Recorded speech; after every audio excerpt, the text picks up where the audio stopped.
বঙ্গ কুম্ভ মেলা যা কল্যাণীর নদিয়ার মাঝের চরে অনুষ্ঠিত হচ্ছে তা একান্তভাবে বাঙালির অস্মিতার একটা পরিচয়। দীর্ঘ 700 বছর আগে যে মেলা বন্ধ হয়ে গেছিল, বিগত 2-3 বছরে সাধু সন্তদের প্রচেষ্টায় এবং শাসকের অকুণ্ঠ সহযোগিতায় আবার তার পুনর্জাগরণ হচ্ছে।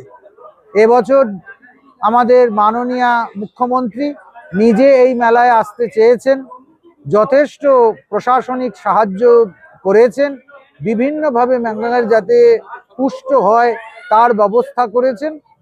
আমরা সন্ত সমাজের পক্ষ থেকে তাকে অনেক অনেক সাধুবাদ জানাই এবং আমাদের দাবি এই মেলা যাতে ভবিষ্যতে জাতীয় মেলার পর্যায়ে পৌঁছতে পারে। 700 বছরের যে ঐতিহ্য পুনরায় শুরু হয়েছে, সেই ঐতিহ্য যাতে বহমান থাকে তার জন্য ওনারা আন্তরিক প্রয়াস আমরা সদা সর্বদা আশা করি। মহামণ্ডলেশ্বর শ্রীমৎ স্বামী পরমাত্মানন্দজি মহারাজ শ্রী পঞ্চায়েতি আখাড়া মহানির্বাণীর পশ্চিমবঙ্গের একমাত্র মহামণ্ডলেশ্বর।